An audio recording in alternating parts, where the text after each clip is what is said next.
Ang paborito nyong sardinas, lalo natin i-level up ang sarap. Magpakulo muna tayo ng tubig, gagamit tayo ng mangga, manimbang lang, ganyang pagkahiwa, pahaba lang. Singkamas, ganyang pagkahiwa din, pahaba. Pipino, ganun din, pahaba din ang pagkahiwa. Pag kumulo na ang tubig, ilalagay na natin yung isang blocking bihon. Pakukuluan lang natin ng mga 3 minuto. Habang hinihintay natin yung 3 minuto, maghiwa muna tayo ng kamatis sa daon ng sibuyas. Gagamit din tayo dito, litos na pangsalan. Hiwain lang natin yung pinakadulo, yung kinakapitan ng ugat. Pagkalipas ng 3 minuto, balikan muna natin yung pinapakuluan nating bihon. Okay na yung pagkaluto, ibubuhos natin agad sa strainer. Babanlawan natin to sa running water para lumamig agad yung ating bihon. Saka natin huhugasan yung ating litos. Isa-isahin natin guys para mawala talaga yung mga buhangin na kumakapit sa dahon ng litos. Dahil kakainin natin ng raw, kailangan talaga hugasan natin ng maigi. Ito na yung pinaka-exciting part, yung pag-assemble ng ating kakainin. Nilayer ko lang yung ating pipino sa mangga din, ganun din ang gagawin natin. Bali, 2 layer yung ginawa ko. Sa singkamas din, ganun din ang gagawin natin para maganda yung presentation natin, guys. Mas nakakatakam pag maganda yung ating presentation. Tapos yung dahon ng sibuyas, nilagay ko lang bandang gitna.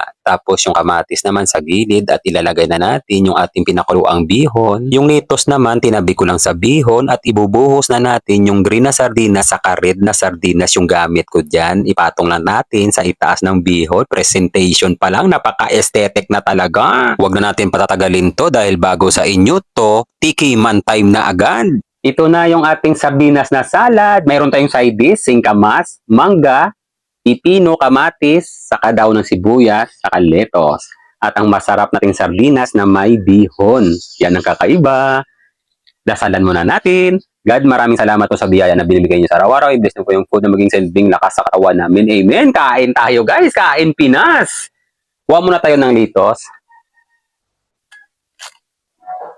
Yan. Gagamit ako dito ng tong.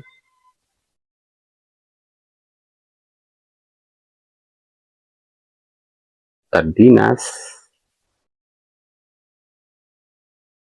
Tapos kamatis. Pipigaan natin ng kalamansi.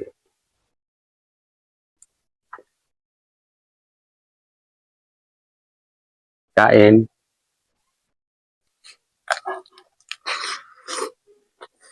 Mmm.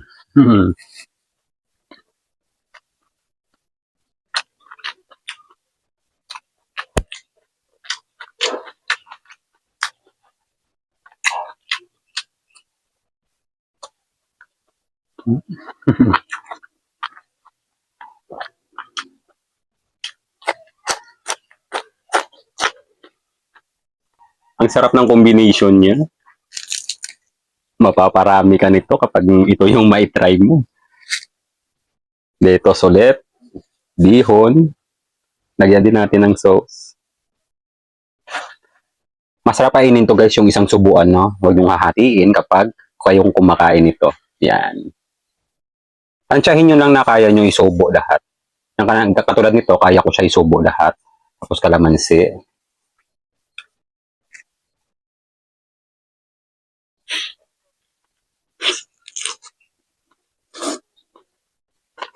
Mmm.